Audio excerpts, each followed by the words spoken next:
Alright, you guys, fuck it, I'm driving to Starbucks. I was gonna just run right here close, but I have texted Jackie and Tylen, and I can tell that they are running just a smidge behind. So I have time this morning to make a Starbucks run, which adds an extra 30 minutes to my morning, but I can talk to you guys a little bit longer. So good morning, welcome to JT Livestock Company. I am Tara Sanders, and I am the brains behind this operation. I am often not the bronze, though, so I will tell you, I'm gonna leave that to the others. But listen, good morning, everybody. So this video is here, and it will be on replay on the Tara Michelle Sanders page. So if later you start to come back and watch this video and it has been reduced to a small clip, like just a highlight reel, and you're like, man, I wish I could have seen the entire video, because Heather will edit this video down to about a 1 minute like catch your attention clip, and the full video will be on Tara Michelle Sanders because it'll be fully monetized there. So make sure that you pop over there and watch it in full later, because that's the best way to catch my replays. The reason we do it that way is because my live videos are monetized on this Facebook, replay videos are monetized on the other. Sucks that way, but it's okay. So anyway, listen to me this morning, you guys. I have been vibing so high, and I'm going to tell you guys something. I didn't know that this was available to me.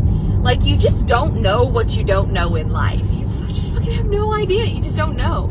I grew up on the backside of a racetrack, you guys, and I'm just telling you, like, I'm not saying that the people around me weren't educated or that they weren't great people or they didn't work hard. They're wonderful people, but I'm just telling you that there was not a lot of talk about meditation and spiritual, and, you know, I mean, everybody just went to the racetrack Sunday service and had, you know, the track chaplain preach the word of God to you. And so I just grew up in church. My mom always made sure I went. I knew that God was great, but I had no idea until I had an idea. And now I just feel so compelled to let people know, like, you can manifest anything. You can manifest anything. You can turn your reality into anything. And it's just so crazy because I love buying and reselling horses. I am addicted. It is like a passion of mine. I love to swap stock. I love it. I love to buy horses. I love getting new horses in. I've always loved that. And I love being able to, you know what I love being able to do? I love to be able to improve them. I even loved that when we had race horses. I loved it when Hartman would bring warm bloods over. I have a little competitive streak inside of me, and it's like I just always loved that we could bring them and make them a little better. Like, and it was never because I wanted to, like, boo-boo. And people often take it that way. The people you get the horses from oftentimes will take it like you're trying to rub their nose in, that, you know, that you turned a profit. It's not like that. It's not like that at all. It's literally just that that's the reward for my hard work. Like, when you pour yourself into, Bear, sit down and stop moving, buddy. You've got my card telling me that my child's walking around the back seat. Just told me child safety button, or, you know, check your back seat, you know, your kid might be, and I'm like, it's my dog. He just weighs over 50 pounds, so he trips my trigger in my seat. Bear, sit down. Poor Bear, he stinks. Last night he got in the bed and he was laying in the bed, and I was like, man, you're a stinky dog, but I love you, so I'm gonna let you lay here, but I have to wash everything. I just recently had to purchase new sheets anyway. I just had to buy new sheets anyway, and I've got brand new sheets on my bed. And I am funny. Does anybody else have a weird addiction to buying really bougie sheets and then they just never wash the same? Like, you get 1 or 2 washes out of a really, really great pair of sheets, and then they're just like not the same. Anyway, that's a whole other. Okay. I've got a confession about my sheets. Are y'all ready? My addiction is I get my legs waxed. And some of you guys shave your legs. It's fine. I'm not judging you. I used to shave them too, but get them waxed. And there are two things in life that I love. I mean, that feels better than when you get in the shower and you exfoliate the crap out of your super shaved or waxed legs, and then you put your lotion on. I love Bum Bum Cream. For those of you who don't know, I love Rio de Janeiro, I think is what it's called, or anyway, Sol. They have some stuff called Rio de Sol. I don't know. Anyway, Bum Bum Cream. It's yellow. I love it. I love the smell. I love everything about it. I love the texture. I lather it on like I am an ashy ass. I mean, I wear it to the point that, like, sometimes people will touch me and be like, you are like, what is that? And I'm like, it's Bum Bum Cream. 17 layers later. Listen, I am addicted to the feeling of when you slide those freshly waxed or shaved legs into a pair of starched iron jeans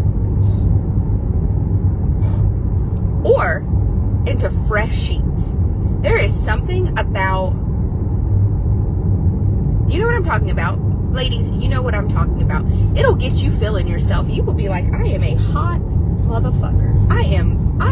And listen, you can be like 100 pounds overweight and not cute at all, but that feeling of sliding those shaved legs into those clean sheets will have you feeling like you are the queen of that bed.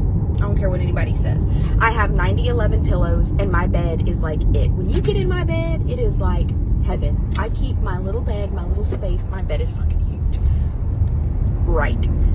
Anyway, so I recently had to disown a pair of Ugg sheets that I was desperately in love with. But anyway, I got spray tan on them. I got some other stuff on them, and I just was like, yeah, you gotta go. So, Bear in the bed last night, and I just thought to myself, like, and I wash my sheets like every 2 days. I have to have super clean sheets. I can't be getting in a dirty bed. I'm weird. I used to let my child eat in the bedroom, but I literally have OCD, and I would get in the bed and there'd be crumbs in the bed, and like, I would just have to restrain myself from anything. Like, she'd be like, Mom, are you okay? And I'm like, I'm fine. Mommy's fine, baby. Mommy's fine. Mommy's okay. And the whole time inside, I'm like, I'm not okay! My head wanted to spin around and just, So, for those of you who don't know, I fully believe that my bedroom is an extension, and I'm telling you this because it's part of that thing that I didn't know. Like, you don't know what you don't know. And some advice that I was given is to allow your bedroom space to be an extension of your soul, and I thought that is very weird. But I started to realize that it's the only place in the world that you're going to rest your soul. You are going to go into your bedroom and you are going to rest your soul inside that space. So I started about 9 months ago wanting to clear everything out of my bedroom, and I recently sold all my bedroom furniture. That's a whole other topic. And so when I go into my bedroom, I sage it, I purify it. I keep it minimalist at this point. Like, all the pillows, the sheets, Bear, sit down, don't move. I started using my bedroom like as an extension of my soul, so that when I lay down in my bed at night, and every morning when I get up, I either take all my sheets off my bed, throw them in the washer, put new ones on, and completely make it, or I just make the bed I got out of. It doesn't matter if the bed that I got out of is going to have to be stripped and washed when I get home. Listen, when I started taking care of my bedroom like it was my place to rest my soul, I shampoo my carpets once a week. I vacuum them every other day. Like, my bedroom energy. Why are you honking at me? There's a median. He turned and like bumped his tire on the median and honked and then looked at me like, and I'm like, sir, you hugged the turn too tight and bumped the median and you honked at me. People are weird. So anyway, I started taking care of that space like it's mine. Anyway, I bought Bear a Serta dog bed. It's huge. It's the extra like Great Dane large size one, and it sits in there. So Bear's got his bed. But every morning when I wake up, it never fails, his stinky ass is in my bed. I'm gonna have to start bathing him more, because listen, He's gross. I love him. Does anybody else have a dog that you love but they're gross? Like, Bear is a big dog. He jumps in and out of the water tanks and he goes and rolls in the dirt. We've all seen Bear be a filthy pig. We've all. You guys have seen it. I've seen it. We've all seen it. And at the end of the day, I love him. I love you, Bear. But him's gross. He's just chilling back there. He is chilling the most. But anyway, I've got to... I don't know. I thought about buying, they have these little portable dog washers, and I thought, well, I can wash it, but then he's got to ride in my car. Anyway, if any of you guys have a dog that you take everywhere with you that's a big stinky lover, and you're not going to leave him, and you're going to let him filthy up everything because you love him and you can't leave him, listen, will you please inbox me? Heather will give you my personal phone number. If there's an Amazon something, I know they have like some dry shampoos, just different things, but I don't want to dry his skin out. I don't want to irritate. So I see a lot of those like dog foam, like kind of dry shampoo type stuff, but I also I don't want to irritate his skin. I don't want to do anything to hinder him. But if you have any suggestions and you've used it on your dog, so you can tell me like, no, my dog, I do this all the time, Tara, it's not going to hurt him. Please, because this thing stinks. And Bear he's part lab. He's half Rottweiler and half lab. And I will probably never own anything else again. I will always find a part Rottweiler. Bear talks, like when you rough him up and stuff, like, and I love everything about Bear, and he's the best dog I've ever had besides Violet, who was just amazing in her own way. They're very different, but we've lost Violet over a year ago and have just not found a replacement for her. We never will. Please understand, I'm never going to find a replacement for my first child, but I haven't found the right dog to kind of fill like that Bear's companion. Skeet's okay, but God, no, she's a lot. She's a good farm dog. Now, with that being said, Bear just needs some help because he'd be getting in my bed, and I already had to like throw out a set of sheets, and I feel like I just bought brand new sheets. And I normally keep 2 or 3 sets, so that I can like change them out. So when I pull them off to wash them, I can put a set on. Yeah, no, this bitch has been through some sheets lately. And the ones before that I had to throw out because he got in the bed and he was like digging, like clawing and digging. And he totally roughed them up. It's toasted vanilla oat milk shake. Okay, I'm just going to do what I know to do. I'm going to do what I know to do. Because I have been staying super healthy. Hey, good morning. How are you? Good, thank you. How are you? I'm pretty good. Hey, so my order's going to be super easy on the front, but on the back side, it's going to be a little complicated. Just fair warning. Okay, so the first thing I need is a grande strawberry acai refresher.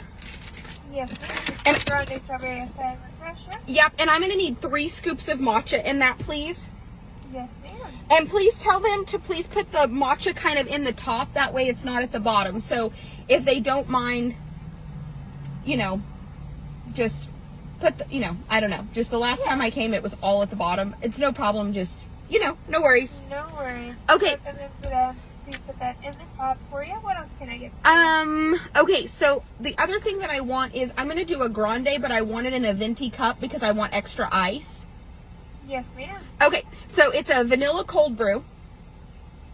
Alrighty, and I just want to double check you wanted your strawberry acai refresher with water, not lemonade. No, I want a lemonade base. I'm sorry. Yep, Okay. that was my fault. I got so pressed about the matcha at the bottom that I forgot to tell you that. Sorry, no, worries. my fault. Let me change that super fast before they start making it. No That worries. way we get it right for you. No, I appreciate that. Thank you for asking. Oh, you're good. So I've got a grande strawberry acai refresher with lemonade base, and we want some matcha in there. Yeah, 3 scoops. On the top. Yes, I appreciate that. Okay, so I'm going to do a grande, but in a venti cup, and I want a vanilla sweet cold brew. Yes, ma'am. I want an extra shot of blonde espresso in it, please. 3 pumps of white mocha. I do want my cold foam to be sweet as well. And I want, and I want caramel drizzle in the cup as well as on the top of the cold foam. And here's the kicker. I want it to be like that, but since it's in a venti cup with extra ice, I want whipped cream on the top of the cold foam with a dome lid. I know. Thank you. Don't worry. It's a lot. I feel... Extra ice. Yeah. You want to do it in. Yep. And I want to add espresso chips to that and to the whipped cream. I'm so sorry. No, it's okay. Don't worry. That's the one so it's taking me a second to find the places on here. It's okay. But just know that I wake up in the morning and I also frustrate myself. So I'm so sorry that I bring this to public and force you to make a drink like that. Girl, don't worry. Okay, You know? so I'll go back to make sure we got it. It's a grande vanilla sweet cold brew. Yes. You wanted vanilla sweet cold foam on I do. top. An extra shot of blonde espresso. Yes. Caramel drizzle on top. Yes. Extra ice. You want the cup lined with caramel as well. Yes. Cup, and we wanted to add some whipped cream. I did, and and I want the espresso chips throughout and on the whipped cream. Yes, ma'am. I'm sorry. I know. Listen, it's taken a year for me to perfect this. Greatest drink in the world. Literally. That's really good. No, it gives me life. It is so good that I would murder for this. With that being said, it's taken a year to perfect it, and at this point, I do understand how extra I am, and I want you to know I'm sorry. No, you're totally fine. Yeah. Tell me about the espresso chips. We Okay. have Java chips. Is that what you want? Yes, that's them. Thank you. Alrighty, let me put those on there. It's going to be $14.67. Thank you. Does anybody else ever just get to the point in your life where you know exactly what you want to the point that indecisive people are frustrating? Because I think my card expired, but I'm not sure. My Starbucks card, but I don't know. Let's look. Nope, no, it didn't. Okay. Does anybody else frustrate themselves? And I mean this with all due respect. Like, I have never been an indecisive person, meaning when we sit down at a table and the waitress is like, what do you want? And I'm like, oh, I don't know what's good here. No, I'm not that bitch. Like, I want salsa and I want it heated up. Like, I don't like cold salsa. Like, I am the most decisive, know exactly what I want, can perfect something down to the T. But I know that if I frustrate myself, can you imagine what the people around me are like? They're like, Alrighty, man. hey, thank you so much. No, listen, it's no problem. Let me see if this is... It's okay. Restart this one. No worries. Get it working. There we go. But I think the only thing worse than an indecisive person that's like, I don't know, is the person that's like, I want it exactly like this, meticulously made. Oh, you're good. You know how you want it. I do. I really do. Thank you So, so... 150 stars. You want to use them today? No, let's just keep adding to them. Yep. Thank you. I give them to my staff. Like, Oh, that's so yeah. sweet. I bring them to Starbucks and we just use all my points when I bring them. No worries. Thank you, though.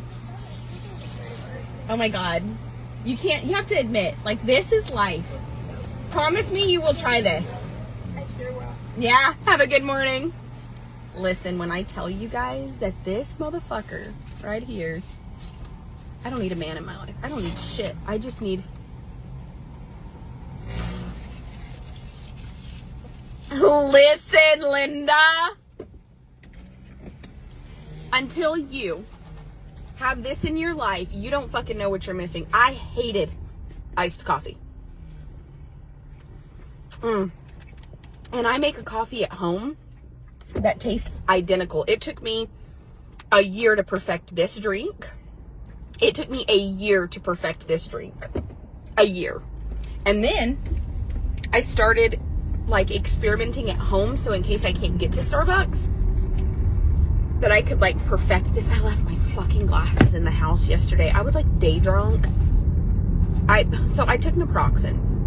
My migraine wouldn't break. I took myself to the Grove. I had like a couple drinks. Got home and decided to have a couple more drinks. And then I was like day drunk at the house. Like fucking day drunk. When I tell you, I was like white girl wasted yesterday. I don't know what the fuck was wrong with me other than... But in the end, Jacob handled everything in the world yesterday. I had to handle nothing. He let me just be a fucking savage. And then he ordered me Chinese food last night and had it delivered to my house. So there are moments in life that I am like, man, after 10 years of like just rah, rah, rah, rah, rah, he's starting to get it. He's starting to get it, you guys. It's amazing. My baby daddy's starting to get it. I'm like, the amount of, like, before he would have been like, you're being irresponsible, and what are you doing, and yesterday he was like, have another. And then last night he was like, hey, I don't really think you probably need to, like, you know, go anywhere. Let me know when you get up. I'll order you food. And I was like, I'll be fine. Nope, Chinese food showed up.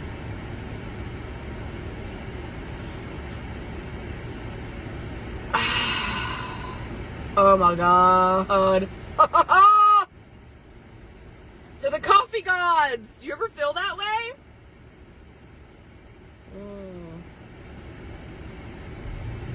Hi. Good morning, senor. The guy in the little creeper van next to me, the little van there, was like trying to get my attention. Do you guys ever love that? Like, let's be honest. Like, I hope that we all every day get treated like that. I mean, he's like in the van and he's like, hey, senorita. You can tell he's like trying to get my attention, and all he wants is for me to just look his direction. Like, hell yeah. You know what I really love? I love going to gas stations in the ghetto.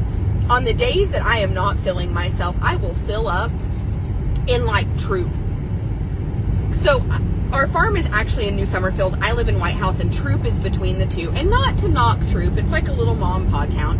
But listen, when you go to the gas station there, I'm going to have at least one black guy be like, hey, baby, that butt looks good. And I'm going to have like 3 or 4 like Hispanic guys like whistle at me. And I'm just telling you, when I'm not feeling myself, I go fill up in Troop. And then I hear women all the time that complain, and they're like, I hate cat calls. I hate when men whistle at me. And I'm like, no. As long as you don't touch me, I don't give a fuck what you say. You can say whatever, just don't touch me. Am I wrong? Am I wrong for feeling that way? I don't know. Oh my God. I recently added the Java chips or espresso chips or whatever they are, because Jackie drinks them in her drink, and I was like, I think I'm going to do that. And listen, it gave it just, because I had it so dumbed down with blonde espresso that it was just missing like that little bit of like texture in coffee. Fucking perfect. And then I've got this bad boy for my mental health.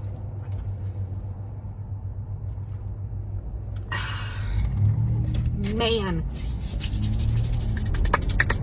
Okay, so back to my sheets. So anyway, for those of you that are dog groomers, have big dogs, don't forget, I need something for my Mutlin back here, because and I will say the other sheets, the first set of sheets that I had to toss out were a set of Chics, which are my favorite sheets in the entire world.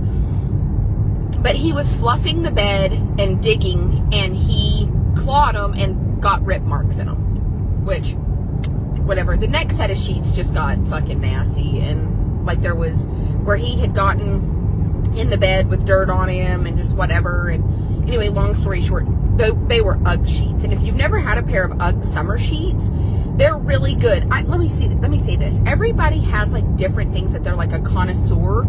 I love pillows. So if you ever need recommendations on pillows, when I tell you I have 10 pillows on my bed, it is not an exaggeration. And I probably have another 5 or 6 pillows next to my bed. So I love pillows. And not decorative pillows. I'm talking these are full-on pillows. I even have a wedge pillow in my bed, which that's a whole other story.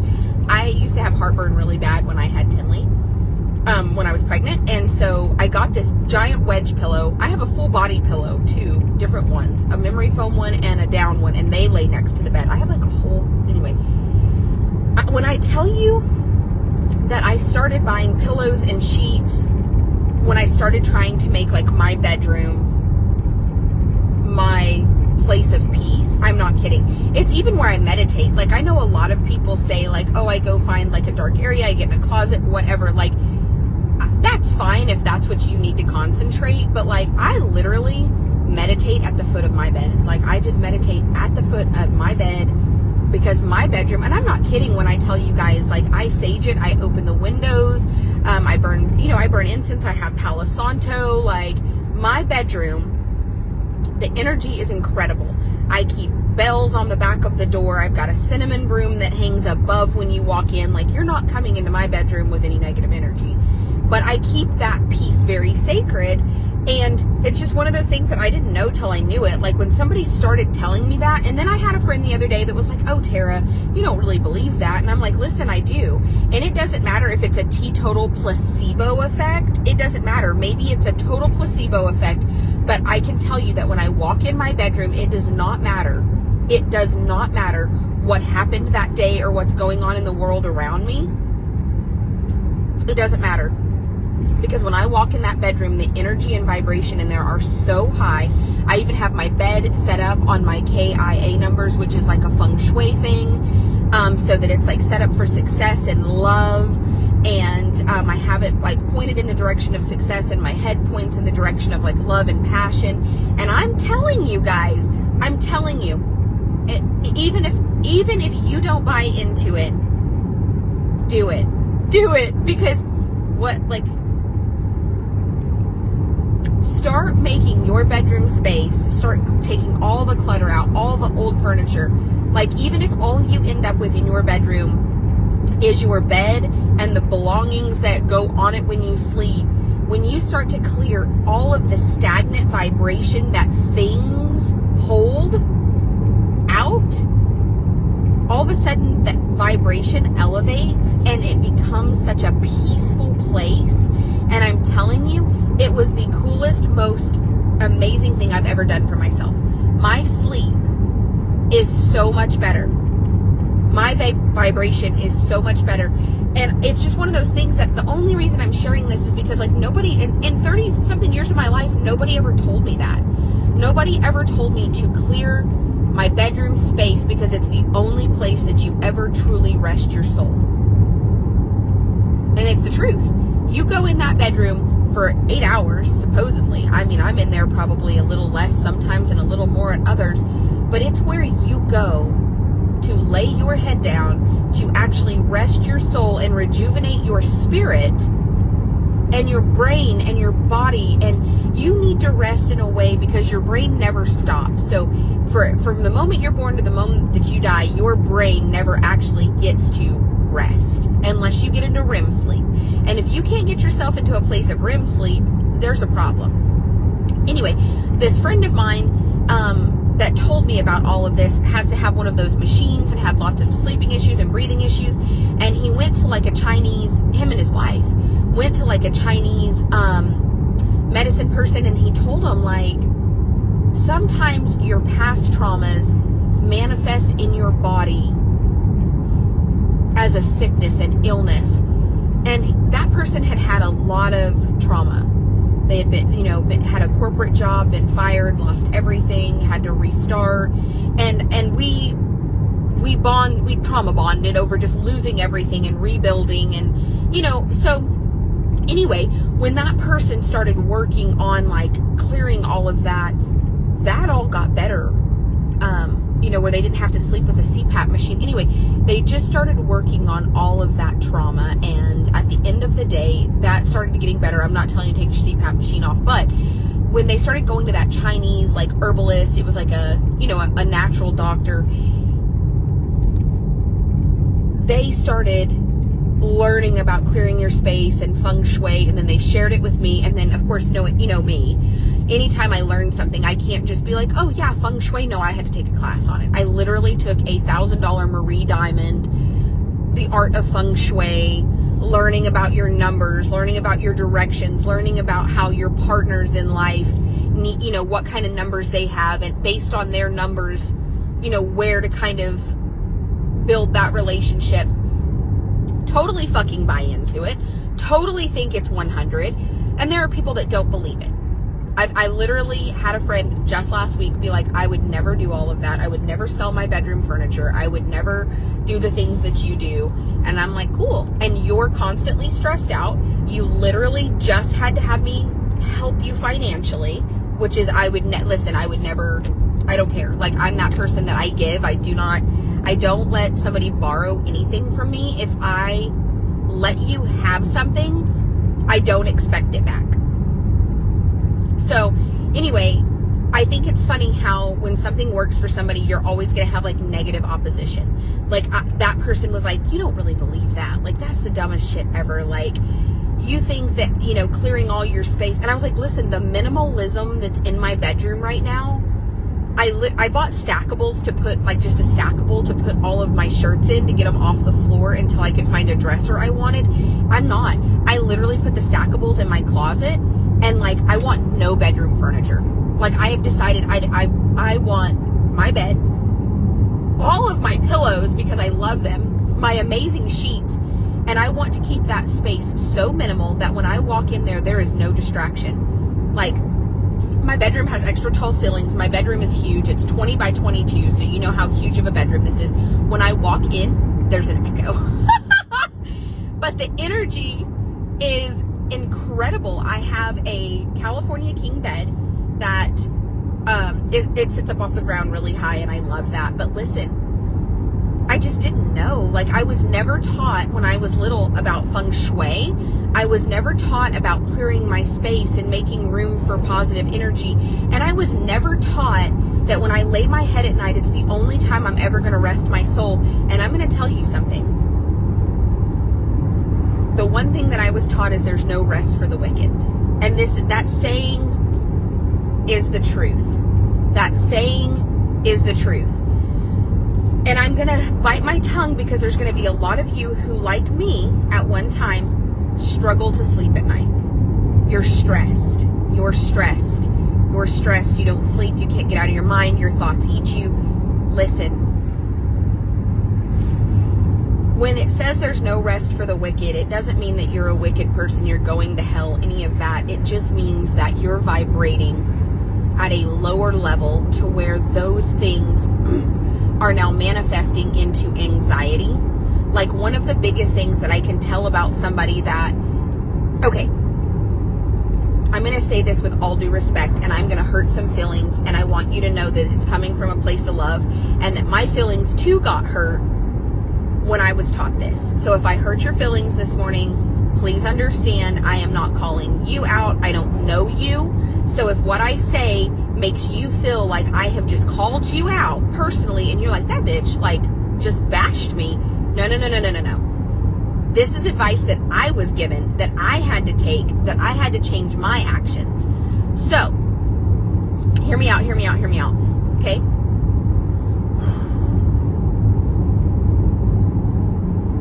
When we have potential that we do not unlock, it starts to manifest inside of us as anxiety. If you've ever wondered if you are on your path and you are doing God's work and like what you're called to do, you will be at peace in your soul. And I can only tell you this because only recently have I found that peace and happiness. So I'm at a place that I can preach to you about this without feeling like a hypocrite. Okay? So please let me tell you that I'm there. So listen to somebody that was miserable, unhappy, couldn't stand themselves, feeling, and it's because inside of me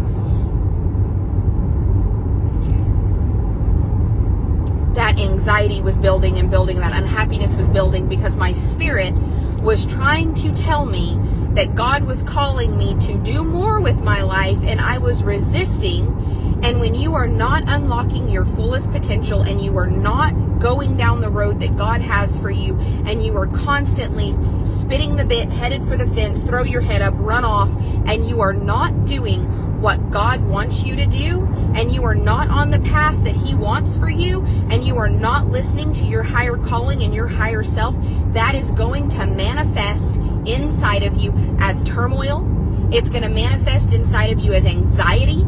It is going to manifest inside of you as depression. And depression is no joke. Depression is no joke. So I am not going to sit here. I had postpartum depression after I had Tinley. It's not a fucking joke.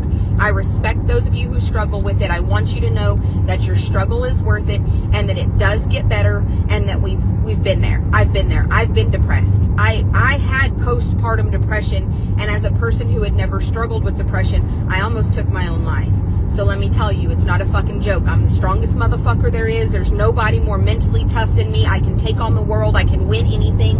I can pick up a rope after never picking up a rope, step on a horse, and just go to town. If you would have told me, hey, Tara, I bet you $1,000. You've never roped a day in your life, but I want you to get on Squirt. He's no rope horse, and we're going to go enter a team roping, and you have to catch, okay? Or I'll bet you $1,000. I would have taken that bet.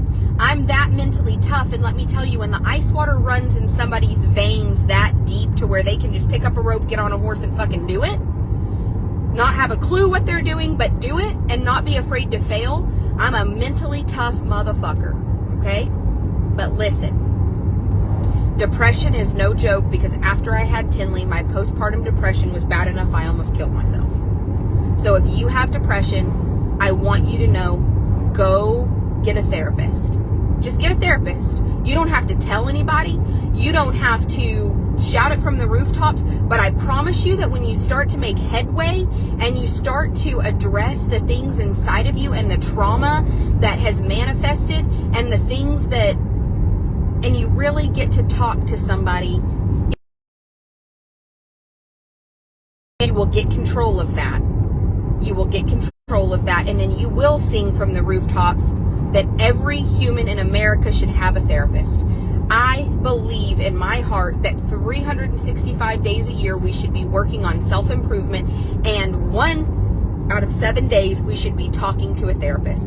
And there are some amazing resources online right now where you can do Zoom calls over the phone. You do not have to go to somebody. You can do it from the comfort of your home. And you can do it for as little as like $25 a session. Hi, Debbie. So glad to see you. Now listen. I'm telling you, every person in America should have a therapist. Some of us needed it more than others. But if you have anxiety, and that's the thing, I found a holistic approach to this, and I started doing things in my life that just are fun, and it kept my mind busy. And I started taking a class on feng shui with Marie Diamond because I wanted to learn about that, and I got all of my things based on my KUA number and, you know, all of those things. And I'm just telling you that helped me. That helped me. Now listen, what I'm not saying is that that's a replacement for therapy. I also went to therapy.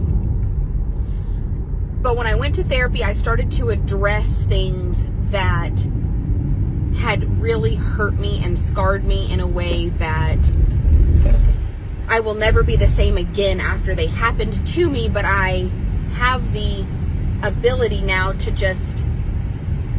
I can talk about it. Like, I can talk about them. I'm healing from it. It's fine.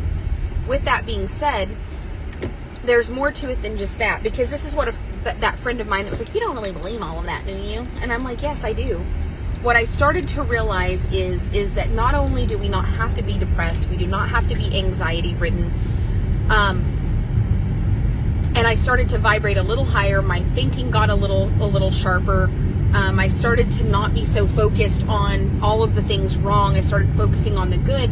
And then I just delved into self-help. Like, then it was like, okay, I took the Marie Diamond class, and she mentioned another teacher, and I took that class, you know, another $1,000, but it's just a life class on like biohacking and how to age backwards and feel good about yourself. And I learned about hydrolyzed collagen, and I thought that might grow my hair back, and it did. And then I realized that I needed collagen peptides too. So anyway, I started delving into feng shui, biohacking to age backwards, like all of these things that as a child growing up on the backside of a racetrack with a dad who trained racehorses, I had no idea that they were available to me.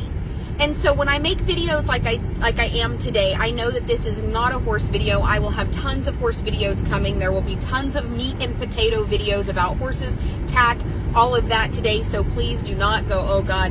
What I'm telling you is, I feel like lately I've had like this push and nudge because I need to share with you guys what's available to you. You don't know that these, like, how many of you, and it's okay, you don't have to leave a comment, but just hit the like button. How many of you didn't know that feng shui is a thing and you have a KUA number and you should set your desk up? You should set because the energy flow of that direction and the energy flow within you based on your number can create a powerful, like, I'm telling you, when I moved my computer in a certain direction for success, more horses sold. I know that sounds crazy. When I set my bed up in a manner in which it was to my KUA number for health and prosperity, but the way that I sleep on my left side, my face faces the direction of passion and love, and it opened up my heart chakra. And that's another thing. I took an entire 4-month class on aligning my chakras and meditation. And I'm just telling you that now that I've been getting really quiet and I've been paying attention to what God is saying, and you know what? I lived 34 years of my life and never heard God's voice. I didn't know that was a thing. I thought that was like a thing people made up. I swear to God. Like, I just thought people made that up. I was like, yeah, nobody, like, God's talking to me. No, like, shut the fuck up, bro. No, really, like, when I meditate, and I'm telling you, it's so clear and concise that, and so my biggest thing is, and you know, it's been a long time, and yesterday, I have, like, I mean, I guess I should use the term friend lightly. I have a friend, okay, who has added a little stress to my life lately. I'm not gonna lie. And I have been, for some reason, I continue to allow this person to stay beyond my better judgment. Because from a carnal standpoint, I know that this person is adding stress to my life. This person does not show up when I need them to. This person has not added any value to my life, but at all. I'm going to call a spade a spade. I don't know if this person will see this video. Okay. So, I recently reached out in the Mind Valley Academy back office to, because I pay for a lot of courses, to one of their teachers, Christine, and I said, Christine, I need to pay the $500 to have a phone consultation with you. Star Party, you guys, so please make sure that you guys send stars. We need about 2,300 more stars, so please send stars so that we can knock this Star Party out of the way, because we are on party 5 out of 20 to get our $200 bonus. So please send stars. Now listen, I said I need to pay the $500 consultation. I really need help. So anyway, I pay the $500, I get my consultation call, and she's like, okay, what can I help you with today? And I said, I need to know from you, when you talk on stage and you talk in front of people and thousands of people are going to see your videos, and you talk about your mom and your dad and people in your life, how do you do it? I said, because I'm at a place in my life to where I've had a lot of staff members who have left. And of course, when they left, you know, I needed to talk about the trauma. I needed to talk about the hurt. And, you know, as I expressed my story, I said, I hurt these people. I embarrassed these people. I don't want that, but I also want to be able to, like, I want to be able to talk about it with my following. And I said, my videos get seen by like 16 or 17,000 people. It's nothing to shake a stick at. Like, I mean, that's a lot of fucking people to be in your business, you know? And I told her, so before I finish this story about this person in my life that's adding all this stress, I want to tell you guys, I recently reached out and like really had a whole conversation with a teacher who teaches, and her videos have, and she said, and what she said to me was, you just have to do it in a way that you don't discuss anything personal about them that didn't happen directly to you. I understand that.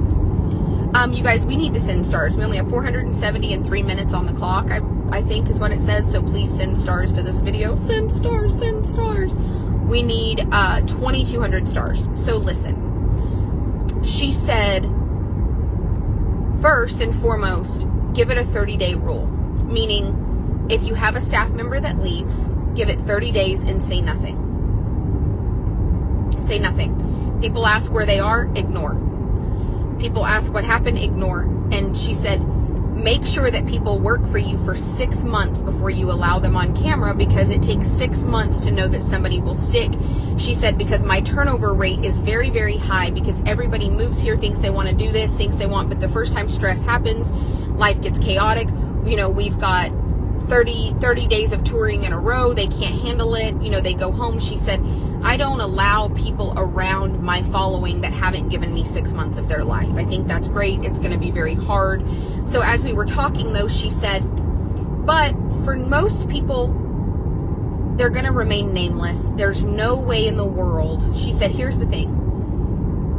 If I talk about something that happened to me sooner than 30 days, it's because there's no way in the world that my following could put 2 and 2 together. That way that person never feels personally attacked. And I said, yeah, but they still do. Like, I don't care who you are. You may never name somebody. You guys may never know who they are, but they're like going to get on here and defend themselves. Or, you know, this person won't. I know they won't. But some people will. And she said, and it reminded me of Kevin Gates. She said, those people knew what you do when they met you.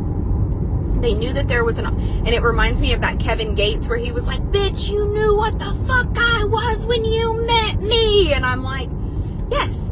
So when people come to work for me, they know I make live videos. When people do things, they know that there's the potential that it's going to be discussed eventually. So it's not like that's a hidden fact. But it's still hard for me because I never, while I want to share experiences with you guys so you guys can learn from my mistakes and learn kind of my journey, I also never want anybody to feel fucking attacked or called out. Does that make sense? Like, I never want that. My previous staff, I've been doing a really good job lately of just trying to talk about things that have happened with previous staff members without giving any direct inclination of which staff member did it in the past. And some of you know, because when those people quit, you kind of knew the situation and you're like, oh, that must have been so-and-so. But honestly, I try to talk about the way I felt and how it affected me without like shaming those people. Because honestly, every staff member I ever had in the past, I hired them, and at some point we were really close.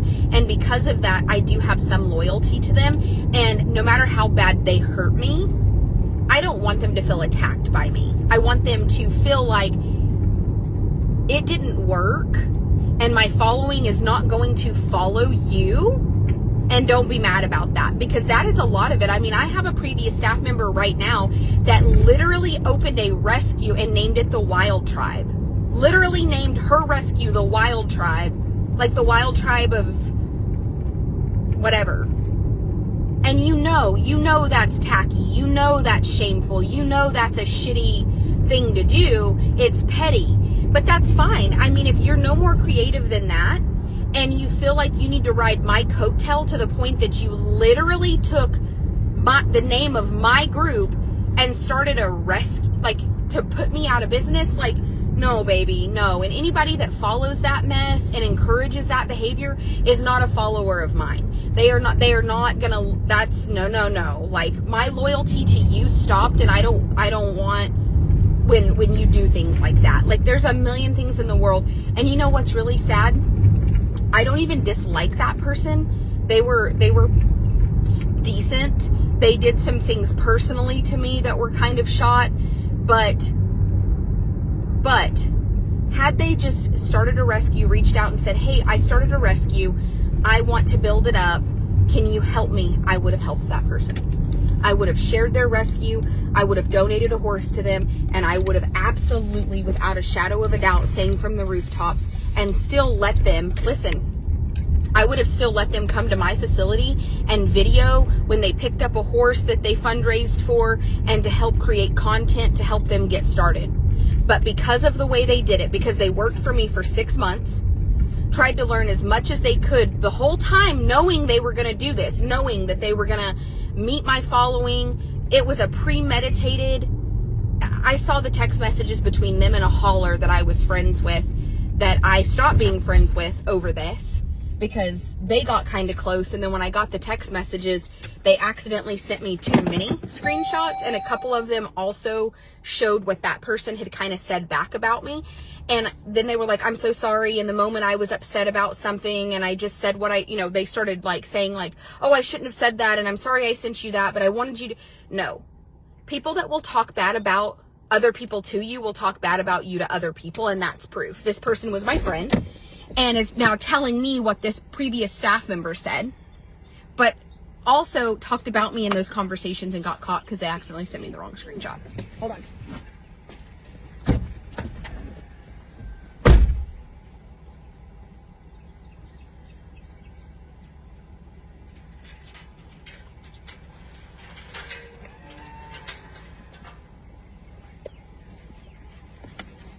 Anyway, this, in these screenshots, this person that worked for me said,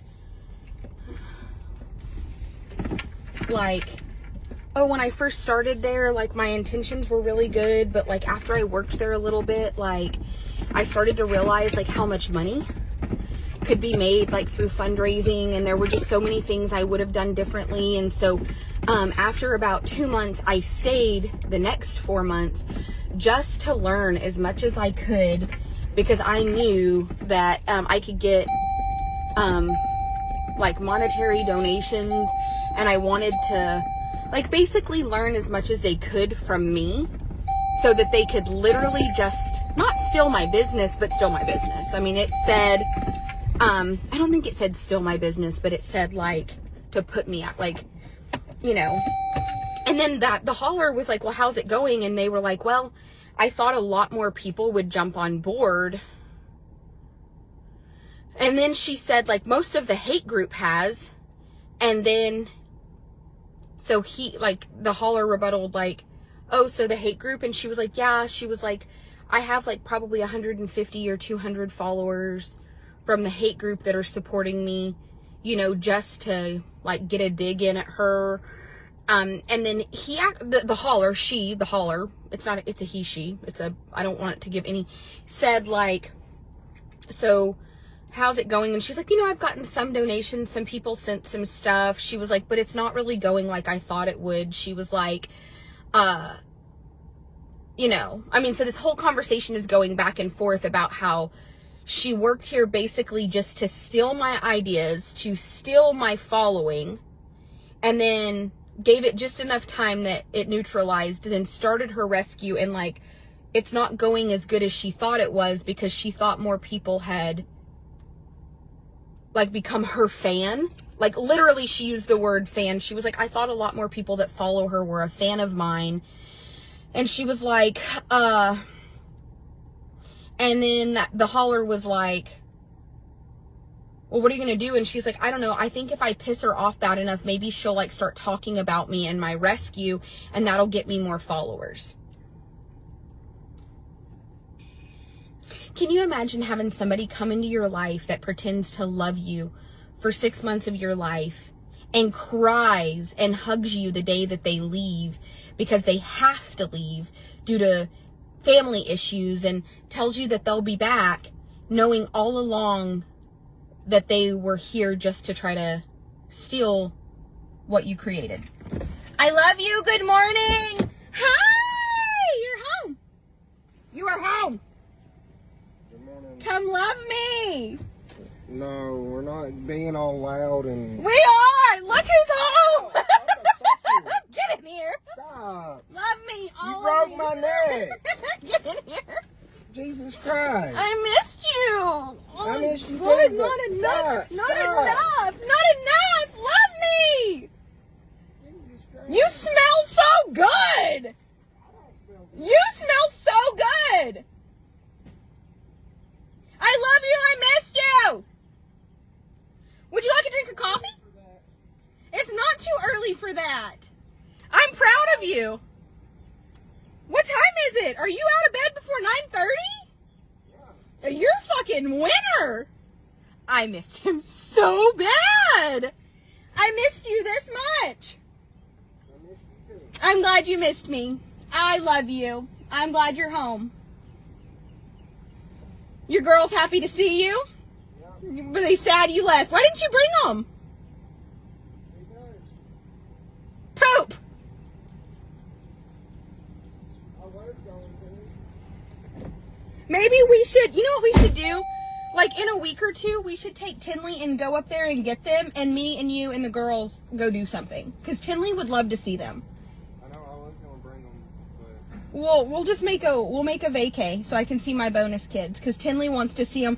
Hey, Jay has blocked Tinley's number on both of their phones. Somebody I did. don't have her phone. Why? She lost it. Well, when Tinley calls from her phone, it just goes straight to like, this person's not receiving calls. Yeah, because it's dead and it's lost somewhere. It's dead and lost. Well, that makes me feel better because when Tinley told me that, I was I like, don't know how to block numbers. well, you know what I thought? You know how Tinley will get up at 2 in the morning and start calling people? I was like, my child probably was like blowing this phone up at 2 in the morning, and Casey was like, no, never again. My kids stay up all night. Your kids stay up all night too. Well, guess who called me at 5 o'clock this morning? My child. My child called me at 5 o'clock this morning and told me that her and Grammy were headed to get donuts and coffee, and they'd already fed the racehorses. And I was like, why are you up this early? And she was like, I haven't been to sleep yet. And my mom was like, no, she'll fall asleep about noon. And she's going to sleep from like noon to 5:30. And my mom is like, she's up all night. I'm like, no! When I get that child back, how am I going to reset that?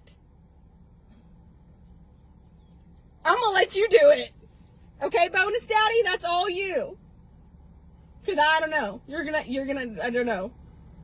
I don't know. I'm going to let you do it. Oh my God. So listen, back to what I was saying. I'm glad you're home. I love you. Okay. Sorry. Do you have people in your life that you just love that much that you're like, they're home? Yes, I do. And I love him so much. I love Jackie that much too. Okay, so where was I before I got totally excited and completely lost my train of thought because Tylen's home? Oh, I don't remember, but let me get back to my thinking here. Oh yeah, the person that's like been like just, okay, so I have this person in my life that worked for me, left, thought they were going to put me out of business, totally pissed off that like my following isn't a bigger fan of them and like that they're not killing it in life. Let me tell you a little secret. Karma is real, but karma goes both ways, you guys. Karma not only serves you your negative, karma serves you your blessings. So when people say karma is a bitch, no. Karma is not a bitch. Karma is beautiful. And I love karma, and and you know what? I often tell myself I do not serve under karmic law. I serve under divine protection.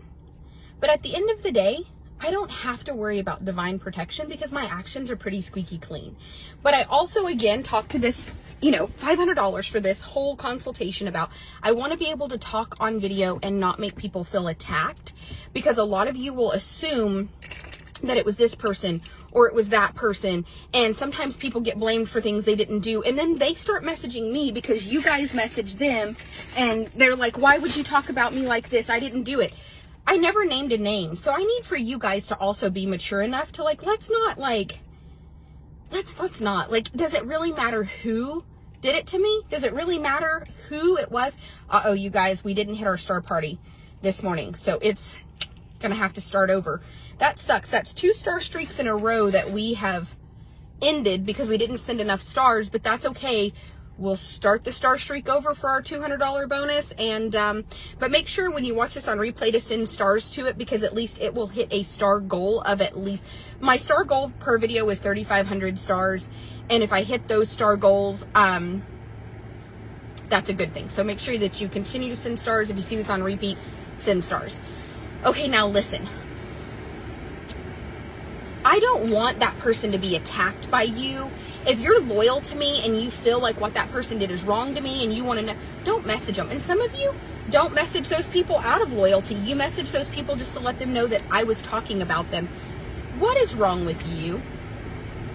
Why do you feel that that's necessary?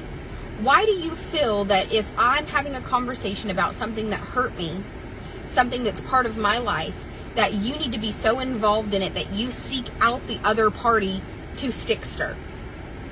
There's already obviously enough hurt there and enough turmoil there that I don't need y'all, any of you, not my haters, not my lovers, not my fighters, none of you. I need you to just listen and love me where I am and accept that this really, I mean, I haven't cried about it. I have not cried about it because honestly at this point, nothing shocks me and I'm not that hurt about it, but it was hurtful. And it made me feel very used, and it made me feel like it's further proof that I had people in my life last year up until March of this year who absolutely used me. And the reason that I was so sick all the time and that my mental health was because these people were so bad for me, and my spirit knew it. My spirit knew these people were terrible for me. It's why I was depressed. It's why I was like on the verge of closing and quitting. And I mean, the staff around me, they were using me, and all of them had like ulterior motives and game plans behind my back. I had a guy work here who had like a problem and he kept drinking. And anyway, he went to work for my competition when we let him go after he wrecked the tractor. And then, basically, it was kind of weird because I had another person come back right after that. And then that person like kind of had some issues or whatever. Listen, when they left here, they started going to the Paris horse sale and started inboxing any of my customers. They inboxed like, so one of those people had mailed and had text messaged to my customers. I got text messages from about 10 or 15 customers that had bought cookies or hats or whatever that they had mailed.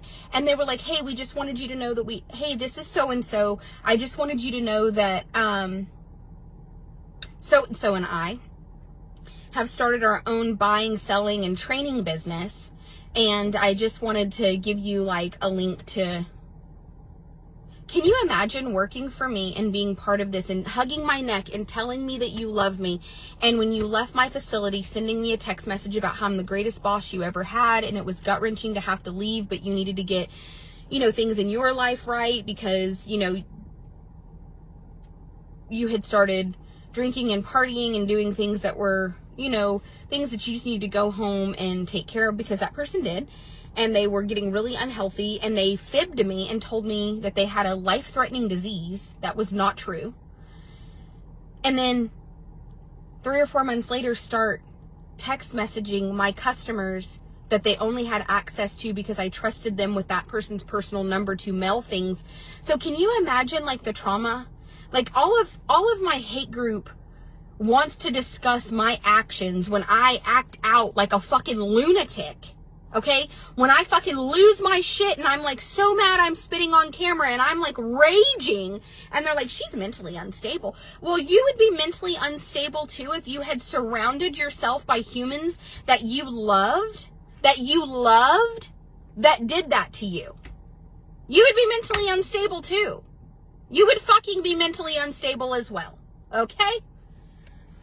And I am grateful and I thank God every day that when I broke and I bawled and I cried and I told God, I can't do this. You've got to send me some fucking real OGs, man. You cannot send me any more of this shit. I can't take it. I can't take the lies, the drugs, the drinking, the constant drama. I cannot take feeling like coming to this facility, I'm driving to a wolf's den, is how I felt. And Jacob kept telling me like, it's in your head, like they are your staff, manage them. And I'm like, I fucking hate it. Like there's something inside of me that so when those people left, they all have made comments about how, oh, well, it just hurt my feelings because she didn't reach out. Because when you left, I found peace. When you left, I didn't miss you. And it really hurt some of them that I didn't, but listen, because when you were here, your motives were so alternative that my spirit knew it. I just didn't want to believe it. I didn't want to believe it. I didn't want to believe that anybody that would hug my fucking neck, that I pay $500, $700, $1,000 a week to. Some of my staff make bank here. I have the median income for a household in this area is like $38,000, and my staff members solely make that or more. I pay great because I appreciate these people, and they pour their soul into this business that has my name and my face on it, and I want these horses taken care of so that when they leave here that people are impressed. And I ask these people for 7 days of their life to leave their families, to leave what they're doing, to do this and to be part of this, and I want to monetarily show them how much I appreciate them. But imagine being me with that mindset that I want to build you up and give you a livelihood and love you, and you fucking do that to me.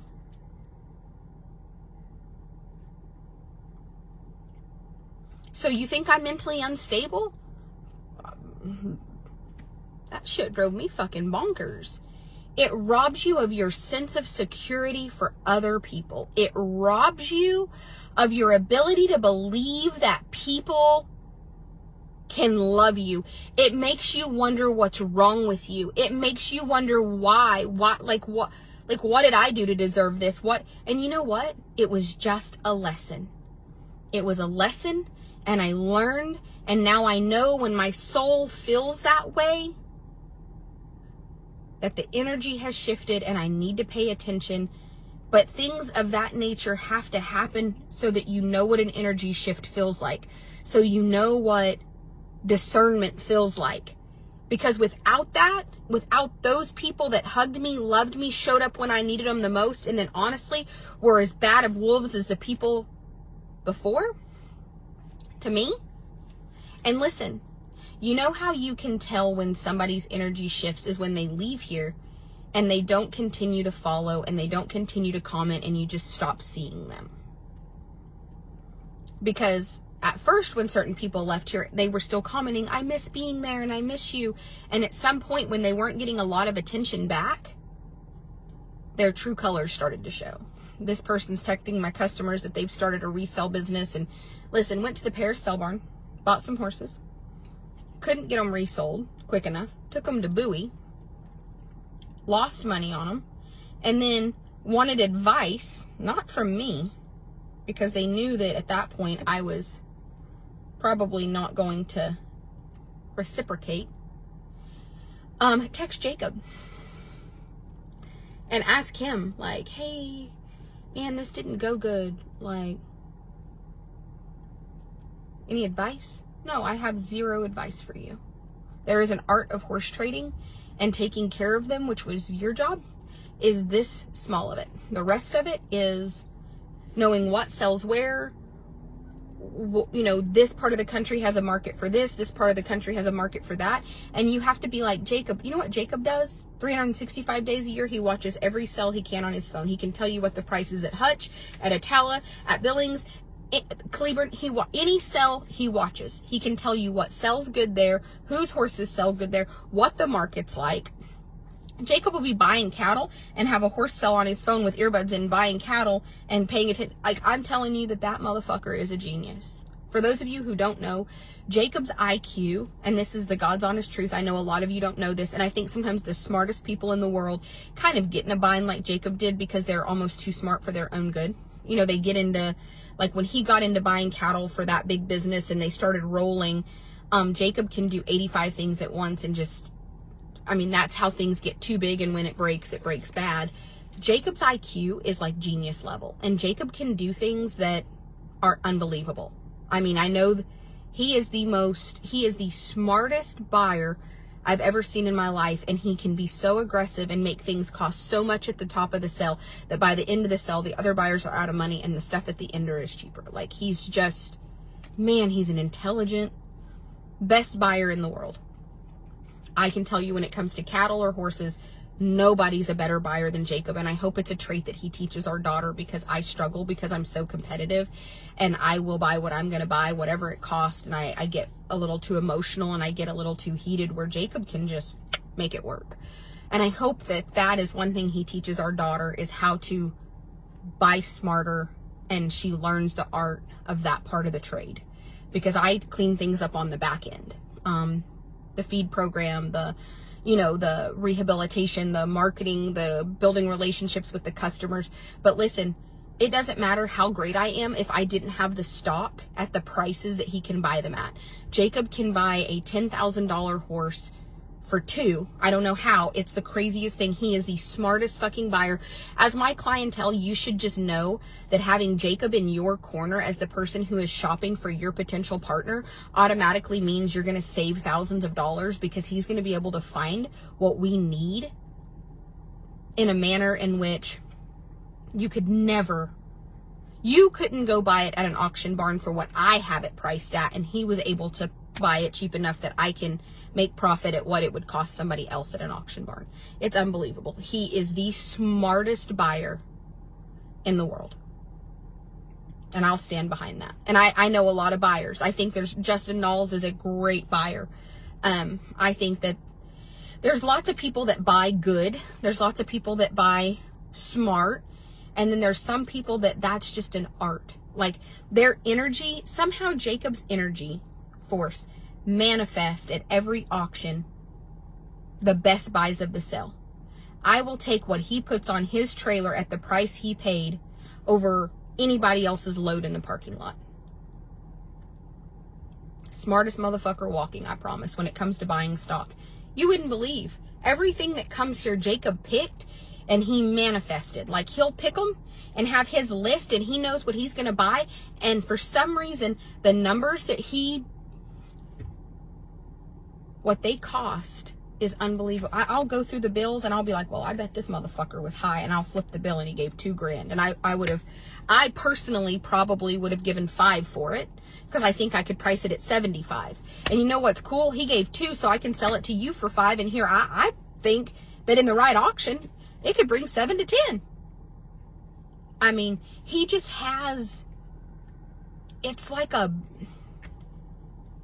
manifestation of some sort. Like he goes, he picks them, he knows what he wants, and then he thinks about like what they're worth and kind of what he'll give, and he averages his, and I'm telling you that when he's done, he's paid less than what he thought he was going to pay, bought everything he wanted, and it's just crazy. I'm telling you, he can buy them in a way that what I priced them for is what they should have cost at public auction.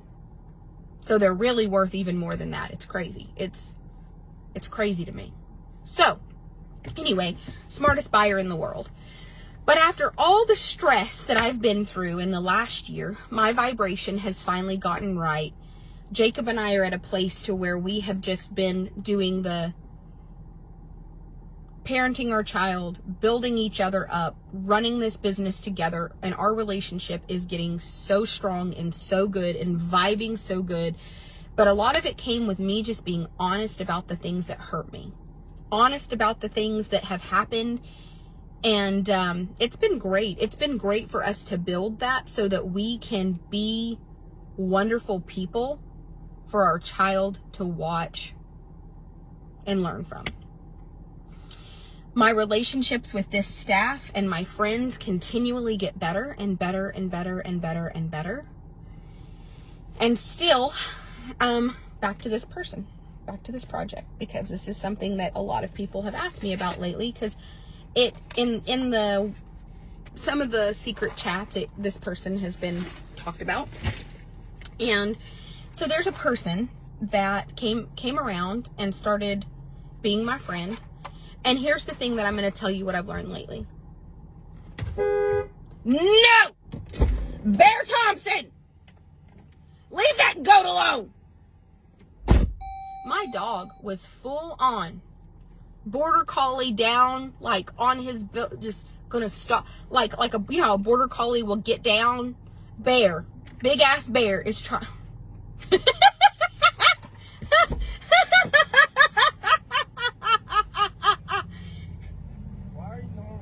Well, Bear was stalking the goats for us. He was crouched down, like he was like border collie stalking, while simultaneously humping air. I don't know what the fuck's wrong with him.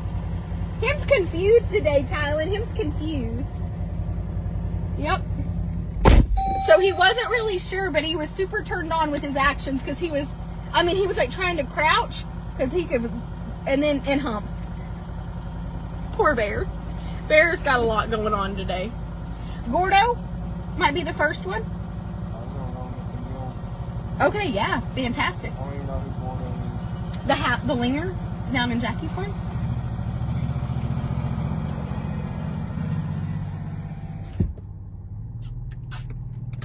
So listen.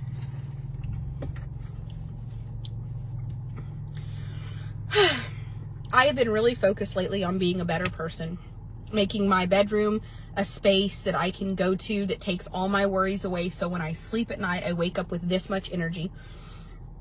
Surrounding myself by people that I love. Paying attention to discernment, so if the energy starts to change between any of us, we can sit down and have really healthy meat and potato kind of talks. Trying to make sure that my baby daddy and I have the best relationship possible, because we have a child. We need to just be great adult individuals. And then also just be happy. So I've been trying to learn to balance all. If you've ever wanted to take a class to better your life, you can go to YouTube and look it up before you pay for it, and you can see they have an hour-long like master class type thing. Sorry, this strap, like, just, I don't know. Like, all of a sudden, I felt it like feed back, and it just got real loose. Okay, so John and Missy Butcher have a class online called Life Book. Do it. Go to YouTube, look up John and Missy Butcher Life Book. There's several courses on there that you can, or several like 10, 15, 20, 1 hour long videos, and you can kind of get the gist of it, but you don't really get the gist till you pay for the course. What's kind of cool is you pay the money, and when you complete the course and you're done, they refund you 100% of what you paid. But they make you pay like $500. It's 300 or 500, I don't remember. And it's, I mean, I did it and I got my refund, and then I turned around and I donated it, because I felt like what I took away from that course was worth way more than the $500. If they would have kept my money, it was more than what I paid for. So do it. And then when you finish the course, the reason they make you pay is because they feel like it's enough money that you've invested that you are not willing to lose it. So it forces you to complete the course because you want your money back. And it's a great thing because it keeps you knowing in the back of your mind, like, I don't want to lose that money. Now,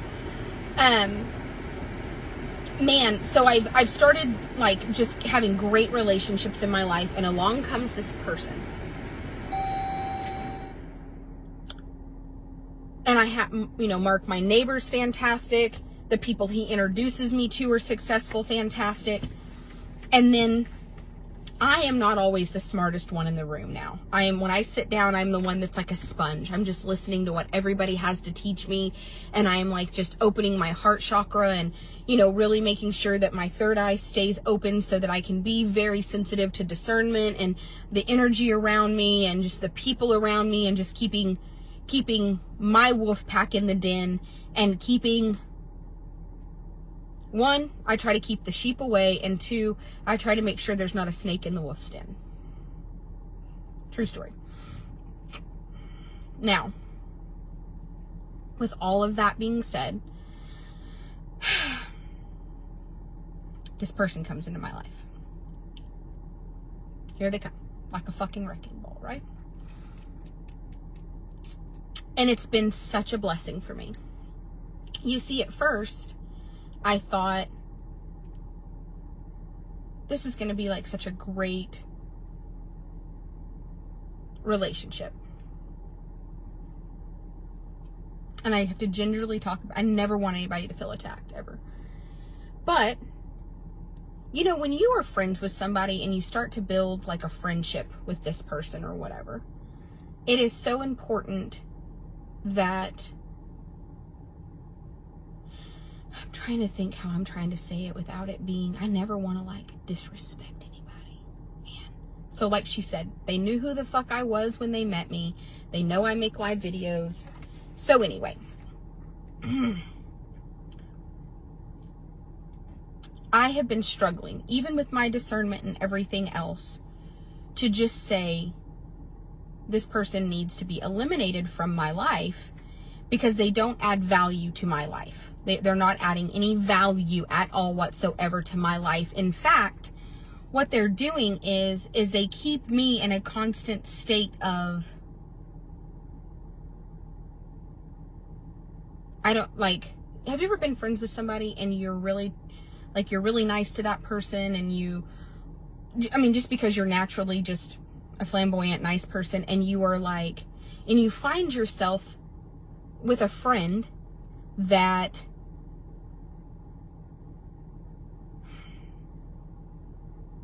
we've all had it.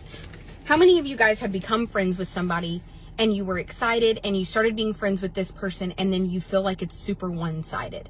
Like all of a sudden you feel like you were trying to pour into this person's cup and you're trying to build this person up, and you see their potential. Like you see how great this individual is. And for me, because I read energy, I can see that there is this energy flow in this person that's being suppressed, that when they tap into it, that is going to be a great human. Like this person is capable of being the greatest of all time at several things, but they just don't really try. Like you can tell they make excuses all the time, like why they're not tapping into their potential. Does that make sense? Like there's just like, you're like, Jesus Christ, like if you would stop this, this, and this. And so for me, I have to find this balance. And I know that this is going to be my current struggle moving forward with friends and staff members, is at what point do I cut people off? And this is my struggle, just to share with you guys, and just say, like, this person doesn't serve me in any way. They're adding zero value to my life. And in fact, they are often complicating my life. Like they are often making me at the end of the day feel bad. Like I have poured into this person and gotten nothing back. Like, blown off, whatever, like, hey, you want to go to, blah, blah, blah. And like, how many of you guys have had a girlfriend, that you're like, hey, let's do stuff. And then there's like no, oh yeah, well, but when they need something or they need to talk or they need to, like, you're there in a heartbeat, right? Have we all been there? Like this video right now, or hit the love button if you've been there with somebody. Like you're trying to love them and build them up and like be a part of their life, and like you're getting nothing in return except for kind of just shit feelings. So I meditated on this morning and I chewed on it and I thought, okay, one, I am pouring into this person because I see their highest potential. But they are a grown-ass adult. And if they do not appreciate me enough, because I mean, how many of you guys would like to be my friend in personal life, where I'm texting you, I'm snapping you, I'm building you up every day, like I'm offering you opportunity. I am literally breaking open and trying to give you so many avenues to like be a part of my life personally. And you guys know that I just said, like, if I let you lay in bed next to me at night, that's $1,000. That's 8 hours of my time. If I let you, like, Jackie comes to my house to stay the night, and I'm like, okay, we watch movies, we order pizza, Emma would come stay. Like, my friends that get my personal time get these talks and these pep talks. Listen, Jackie will tell you that as a friend, I know what she is going through, and like I check in every couple of hours and I'm like, how you feeling? I find songs that I cannot relate to because, listen, I don't do heartbreak music, but like good, like fill you up, make you be like, yeah, motherfucker, I'm gonna make you pay for the way you make me feel kind of songs. And I like snap them to her and I'm like, download this, like listen to it, like listen. I am a good, I'm telling you, because I work every day. Like I actively work every day to be the person that I needed when I didn't have anybody. Like Tylen, I checked in a lot while he was gone, while he was driving. Did you make it? Where are you? Text me as soon as you make it there. If I wake up in the morning and I don't have like a 4 a.m. text from you that says, hey, I made it here, I'm going to bed, like, I'm calling 911 and we're tracking you. So, like, you're like, I'm life 360ing you. So, like, either you text me and tell me you made it, or, like, I'm getting the hounds and we're coming. Like, I'm on my way to Missouri. We're finding you. Where are you? Did you drive off the road? And my staff know that. Like, if you leave this property, I better know when you made it to where you're going, just out of respect for me, so that I'm not worried that something has happened to you. And it's a respect thing, not a control thing. Because I've had people online be like, that is weird. My ex used to do that. Yeah, but your ex did it because, girl, you had a sneaky link and they knew better, and that's a whole other kind of situation. Like, don't bring your drama into my love for the people around me. Oh, Dordito. Dordito is the most handsome. Listen, we have a halflinger that's 6 years old that is the most handsome animal in America, honestly. Where's Jackie? Okay, so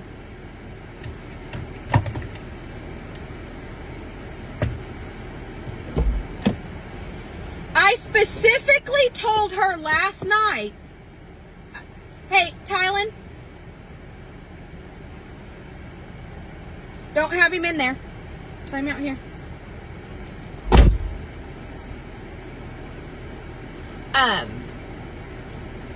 Boy, I'm fixing to have my top blown.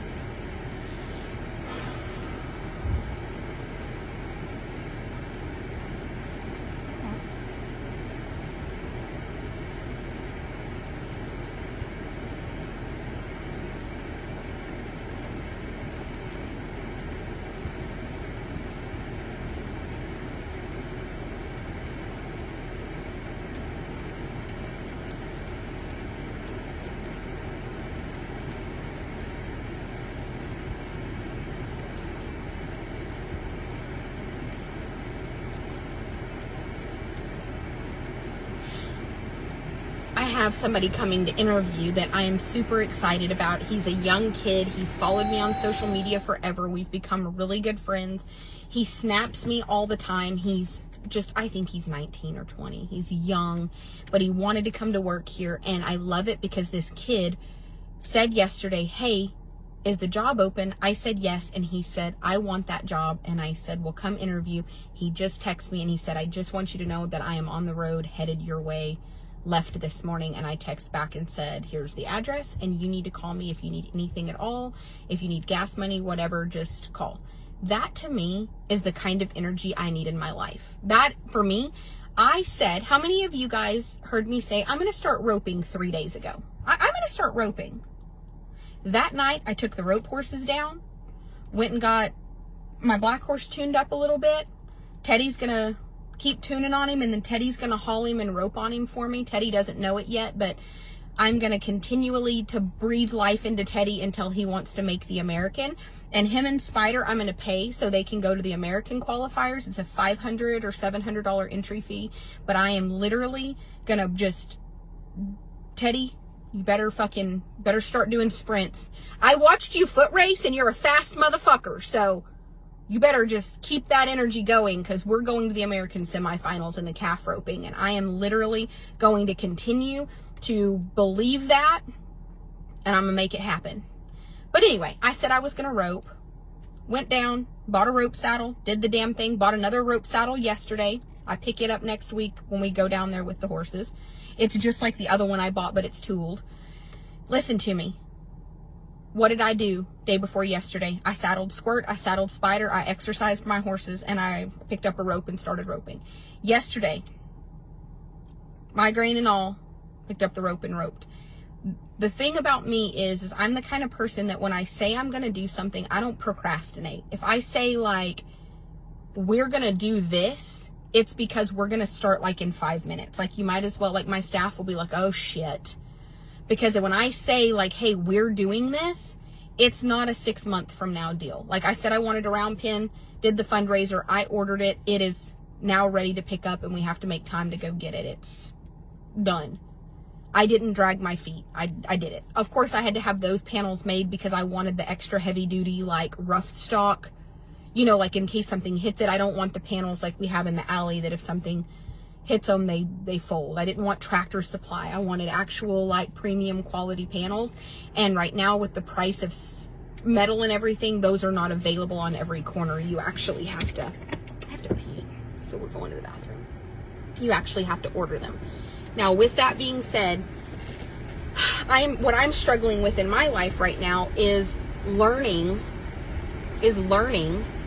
that while God does want me to open doors for people, okay, there are people that are not ready for their doors to be open.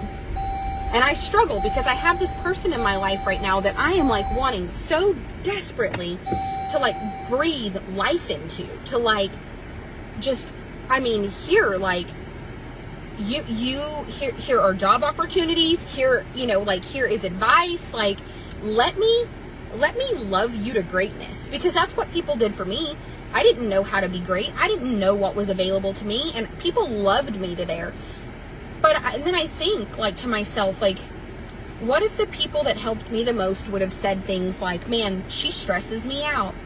You know, she won't get right. Because it took me years to become a better person. It's taken me 35 years. So then there's me, and I keep making excuses. And what I want you to know is when I manifest something, I manifest big, which means if I say I'm going to breathe life into you and I'm going to help you tap into your potential, I'm going to use the greatness that I have around me, and I'm going to put that focus on you, and I'm going to help you fucking knock it out of the park, okay? And then I have somebody that literally just won't, like, when they need something, I am Johnny on the spot. But when I need something, the energy is not matched. And empathic people want to help. And it has been hard for me because I am not somebody, like, once I pick up a project horse or whatever, I'm not really somebody that, like, yes, I checked the rear seat. The dog is not in here. Calm down. If I love my car, but it is smart. And Bear had been in the back seat, so it had set off like the weight in the back seat. That's why when I was driving and it was moving around, it kept telling me to check the back seat. You know, my child might be walking around. And it's really funny. I had a watermelon the other day that rolled from the floorboard, like from the center into the floorboard, and it came on and it was like check back seat. And it does it because the weight shifts. It's got in the floorboards and stuff. So like if your kids get up while the vehicle's moving, it like alerts you to like check behind. Anyway, I just turned it off and it said to make sure, you know, check the back seat, because the weight at one point while it was running, there was weight in the back seat. So super cool. Kudos to Dodge, because Jacob's truck does this as well. I think it's a great safety feature for those of us who have children. Yeah, like if the weight shifts in the floorboard, it'll tell you so that you can turn around and tell your kid, like, get back in your fucking car seat. You know, and if you turn the vehicle off, it reminds you not to leave your children in the back. Or your dog. Anyway, with all of this being said, my biggest issue, and I keep putting off saying this, is sometimes we have to cull people out of our life. And for me, I mourn the loss of people. I don't know. My therapist thinks it's a trauma response because I lost my high school boyfriend. Like that he got killed. And like, so I know that loss is real. Like, I know what the absence of somebody in your life is like when you would just desperately want to tell them, like, I think you're great and thank you for holding space in your life for me. Like, does that make sense? Like, so it's like a trauma response that, like, once I open up and allow you in my life, like if you've ever touched my body, I'm very funny about who I allow to touch me, because I feel like you deposit your energy and I take you with me from then on. It's like a soul tie. It's like a bond. So once you have touched me and bonded with me, and I feel like I have that spiritual, I mourn cutting those connections like a divorce or like a breakup. And every staff member that's been here, no matter how wrong they did me, I have had to still mourn the loss of that relationship and cut those cords and cut those ties and heal from it, okay? and heal from it. Teddy's snapping me because he's already been on my colts this morning. So just in case you're wondering, get you a Teddy. If you have colts that you need broke, send them to Desmond Johnson. I have 2 there right now, and he is the best colt breaker I've ever had in my life. Gordo is getting a bath in a bag. That's what I call it when you use the equine like dry shampoo and don't bathe them fully, but you're needing to put a shine on one. So you're like rubbing the bath. I call it a bath in a bag. Gordo's getting a bath in a bag, and he's pissed about it because he really just wants to snack and be fat. Me too, Gordo. So listen to me continue this conversation. And you know what I think sucks the most is with all of those people, I just think to myself, if they would just let me teach them what I know, like if this person would just let me teach them what I know, I could help them be the greatest version of them. But you know what? Some people aren't ready. And that's what I meditated on this morning, is that some people are not ready to manifest their life to the fullest. And it doesn't matter how old they are.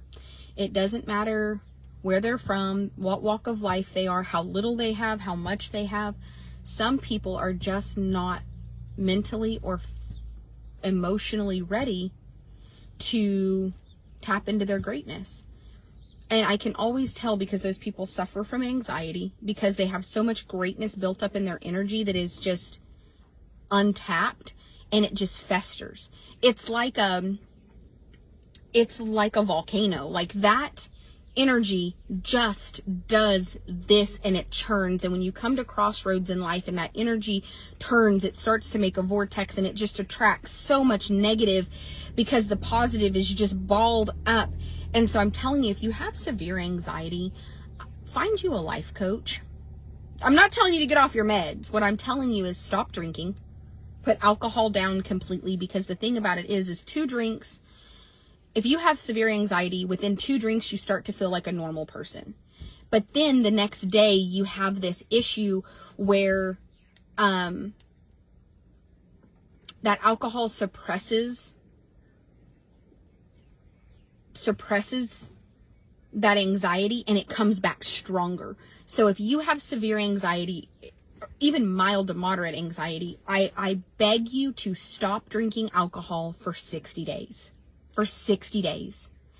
And if it's unbearable, get medicated, find a therapist, do something about it. But you have to start to tap into your greatness. If you have that severe anxiety, it's probably because you are allowing your mind to overshadow your greatness to the point that your body is telling you you need greatness. Like there's so much more potential here. Some of the best barrel racers in the world and some of the best English riders in the world. I have several friends that compete at Grand Prix level.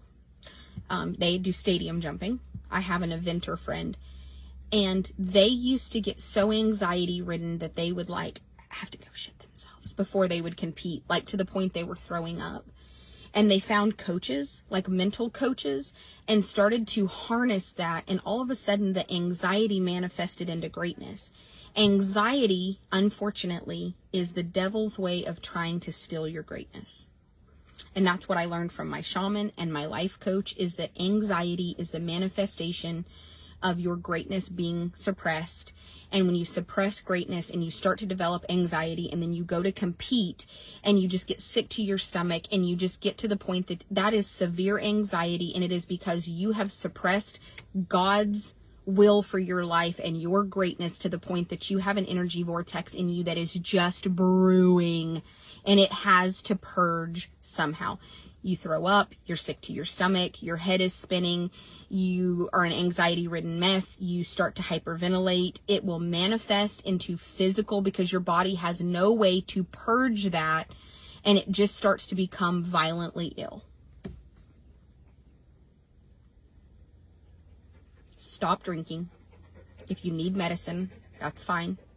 Get a therapist. But first and foremost, find a coach that can coach you and help you to learn that that anxiety is just proof that you are great. That anxiety is proof that you have more energy than most people. If you do not suffer from anxiety, you may already be on God's path and you're living your greatness. But the truth is, people with anxiety have the most ability to manifest, and that is just your power and your energy balled up that you have not tapped into. And when you learn to tap, like it's like hitting a balloon with a needle, all that anxiety will go and you will let that greatness out. And I'm telling you that my friend who told me that every time she used to compete that she would spend like an hour on the toilet, and she would like have to like, she would sweat so bad that she would like have to like put like pads, like pads like in her show shirts to like absorb the sweat, because she would sweat so bad like through her shirt that you could even see it on her show jacket. And it was just, and she would just not be able to remember the course in her mind.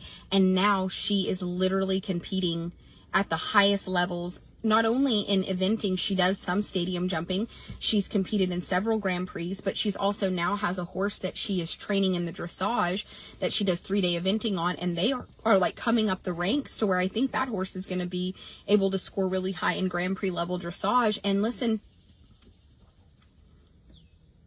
all that changed is that she found a coach to help her mentally tap into her potential. And she's been a friend of mine, and her and I have had lots of conversations about mental toughness and being great. And it sucks because I find people often that I think they have so much potential and I want to help them tap into their potential. But at the end of the day, like, for me, where I struggle is when I meet somebody and I let them in my space, I feel like they're mine. Like, I licked it, it's mine. You belong to me. You belong in this bubble. All of a sudden, you belong in this weird little circle of wolves, and we are big fucking gray wolves, okay? And we can do anything. We're powerful.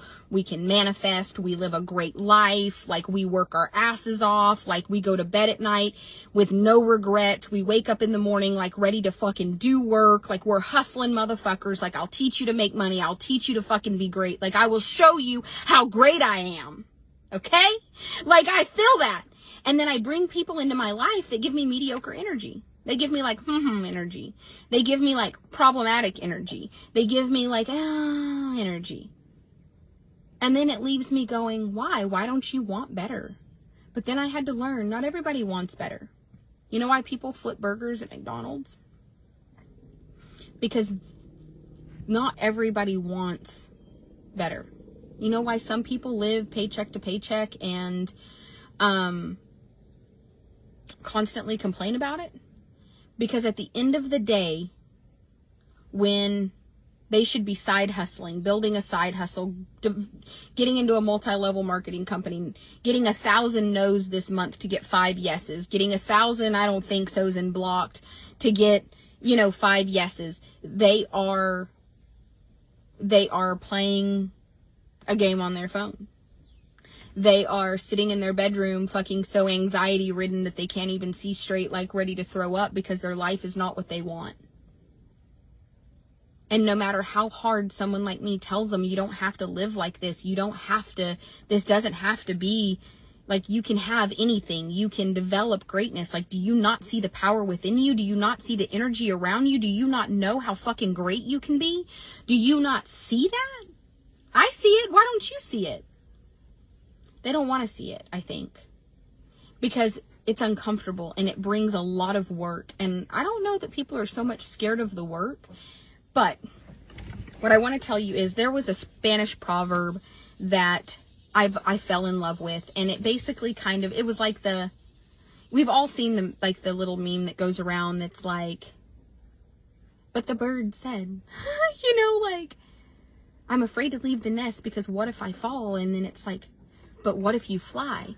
But there's actually a Spanish proverb that digs into that a little deeper. That I was in Mexico City in my early 20s, and I was in kind of a shit situation, and I kind of dated a Mexican guy. Those of you who knew me back then, you guys know the story. You know the drama surrounding a lot of this. A lot of people know about that chapter of my life, and a lot of people don't. And the people that don't, it's because you weren't around for it, because I don't talk about it because I haven't addressed that in myself yet. Like, I had to get over childhood trauma before I get into my early 20s trauma. So, dated a guy. I was in Mexico City, and you know, we had left the horse races at the Hippodromo, and we stopped by this statue, and my soul was like, that is amazing. And I was like, what does it say? And he read it to me, and it said basically, you know, like, very similar. Like, and you know what? I had forgot this. This was one of those things. Do you ever have a memory that you had completely forgot, and all of a sudden it comes to you in such a moment that you need it? So the other day, I was like thinking about, you know, just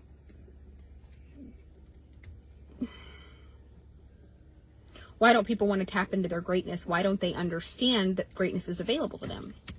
Anyway, I was like meditating, and this is my alarm letting me know that we should be done, not starting.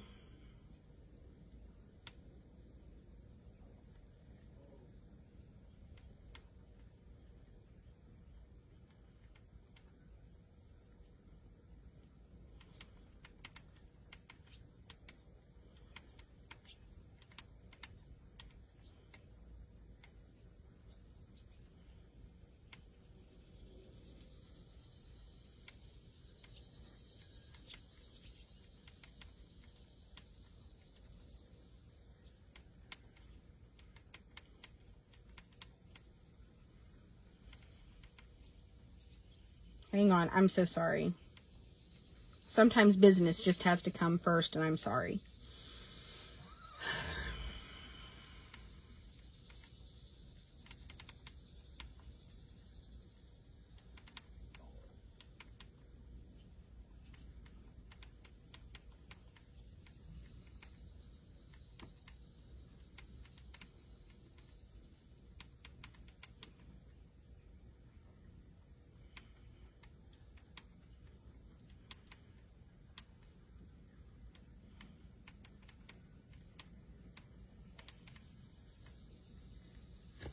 Okay. Uh-oh, what the fuck is this? This is where my phone takes me.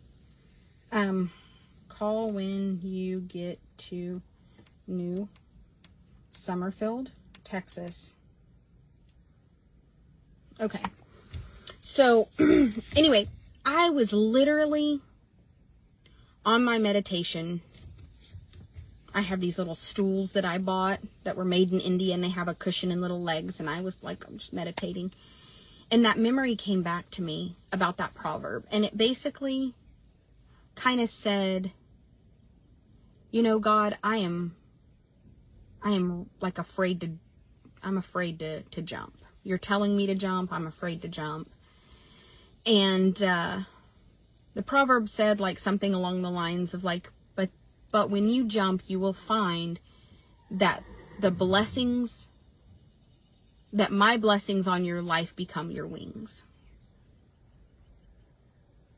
And that's kind of where the proverb ended. But then God gave me one of those little God winks where his voice clearly said, and please remember that when you learn to fly, which means when you learn to jump and accept that God's blessings are your wings, and you learn to fly, you start to see things from a viewpoint of the sky. So you start to realize that so many things are available to you in this world that you didn't see from the tree branch. Because when you're in the tree branch, you only see what's around you. You don't realize that when you jump and you find your wings and you start to elevate and you start to soar and you start to see the broadness that this world has to offer, you start to realize that being a billionaire is available to you. Being a millionaire is available to you. The dreams that you have for you are so small compared to what God can give you. Okay? And I told God, thank you for that. And then it went a little further. And it said, please stop focusing on the people who hate you, because their inability to jump and find their wings is going to keep them on the ground. And the problem with staying on the ground is they're all on the ground and you're in the air and they all see you. They all focus on you. And their inability to jump when they needed to jump and find their wings is not my problem. And so what they're going to do is are you in underwear? God damn it, Jackie, where are your pants? Well, what? So you didn't put pants on? Baby, those are underwear. No, they're beach shorts. No, baby, they're underwear. You can, listen, if you want to label those shorts those are underwear.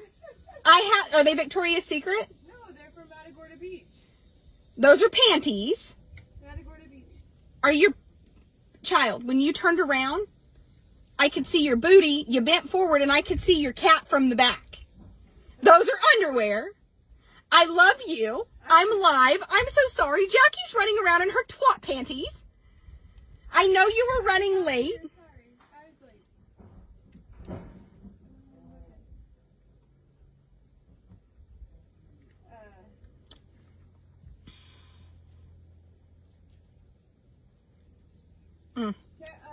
She's gonna send you the rest of the board. No worries. Anyway, listen. No worries. Commence. I'm going to finish this. So, good morning to my staff who is running 2 hours late to work. 2 hours late. It's fine. Sometimes in life, we just need a little penis and we do things that are out of character for it. Call a spade a spade. Jackie! And trust me, we're all at a place here at life where none of us are embarrassed by just being forthcoming about why we're late to work. She texted me and said, I'm sorry I'm running late. And I literally texted back and said the dick must have been good. And all I got was a hilarious laughy face. So that, and there's no pants on her. So she needs to get her fucking ass in the house and put pants on. I'm just telling you that the amount of shit that goes on this property is just fucking great. And if you don't have people in your life like this, I don't want it. I don't want it. I don't want it if people don't love you where you are to the point that you can be 2 hours late to work and just be completely forthcoming about it, and we just all love it. Listen, Jackie, I see your cat from the back. Put it away. Rare is right. How many of you guys have that friend? Because I'm that friend also. So we're the same friend. But anyway, again, let me finish my conversation. God has such a great sense of humor. Can you imagine that he chose me to deliver a message to anyone? This is just further proof that God picks the most unbearable people to like deliver a message. You know, like Peter and Paul were like sinners and they fucking killed people and stole shit and all kinds. And you're like, man, that's what he wrote the Bible around. And then there's me and you're like, she can't stop using the F word. And they're talking about, just bear with me. I think he picks the most imperfect people that have no business spreading his word because they meet other imperfect people that put pants on.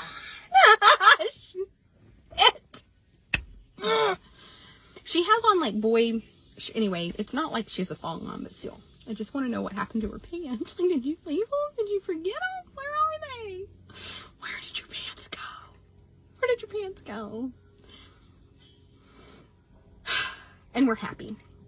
So anyway, again, God just picks the most imperfect people. Gordito! You ready? All right, I gotta go take pictures of this thing with my camera and be professional. But anyway, so in all of my laughing, honestly, God literally told me that I have to stop even being focused in the slightest bit on people that talk bad about me. That I cannot even let it affect me 1 ounce, because the truth is that when you jump and you spread your wings, anybody that was too afraid to jump needs an excuse as to why your high is counterfeit or wrong or whatever, or how the things that you're accomplishing you don't deserve or whatever. You're a terrible person, because they were too afraid to jump.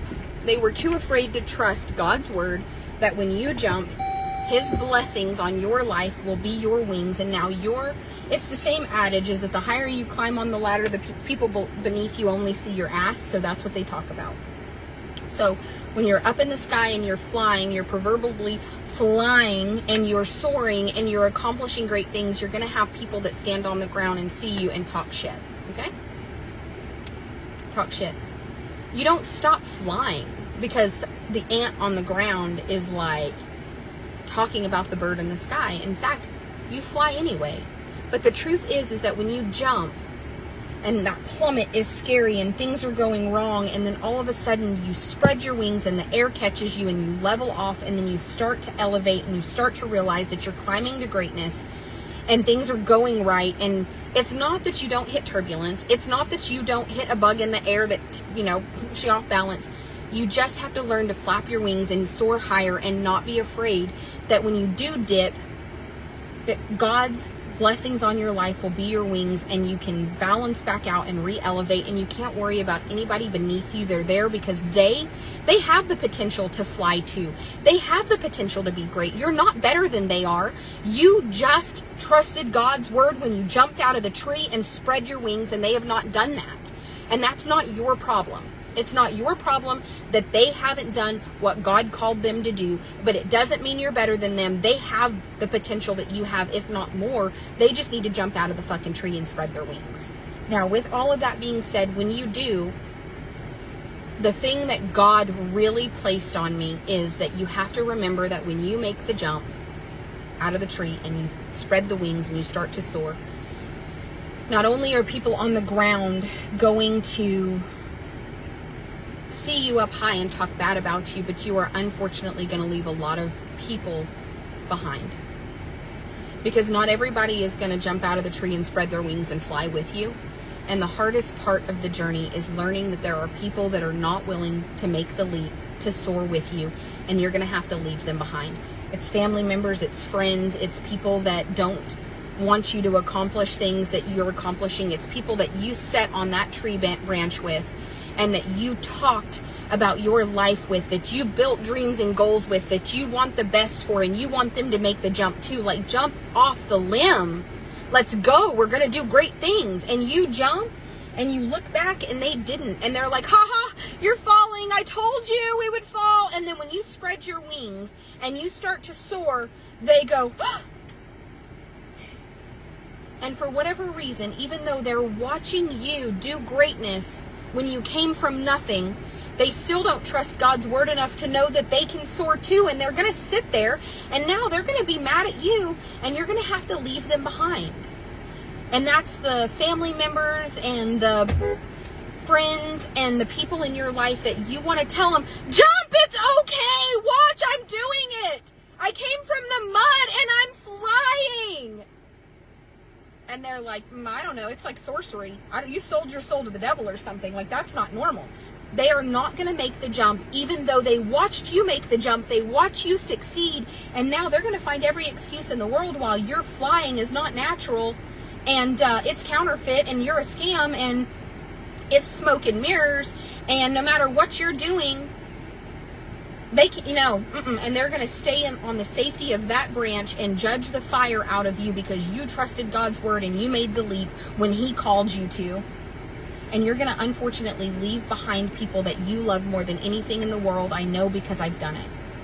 And I mourn the loss of people that I want greatness for, and I mourn the loss of people that I am trying to breathe life into every fucking chance that I get, because I am a soft ass bitch on the inside and I just want them to be great too.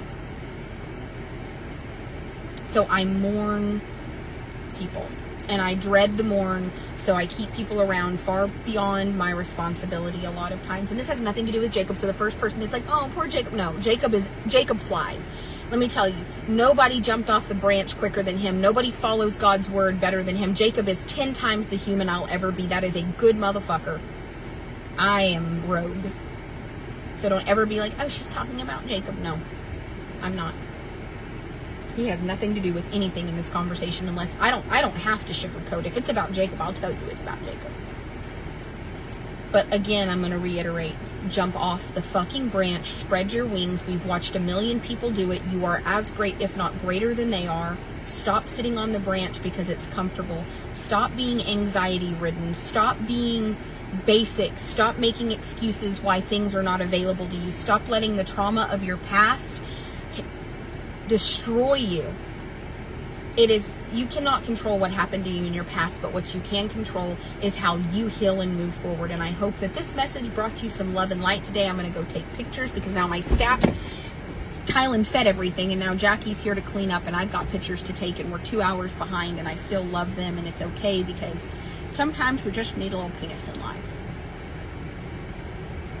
I told you, God picks the most unfit human beings. Can we get an amen to that? Just say amen if you feel like God picks the most unfit human beings to deliver the strongest messages. Is that not crazy? What a humbling experience to be able to meditate and hear him breathe life into me in a way that I've never experienced before. And when I know I don't deserve it. But here I am. And by God, if he can love me through all of this, he can love you. So thank him today. Be grateful.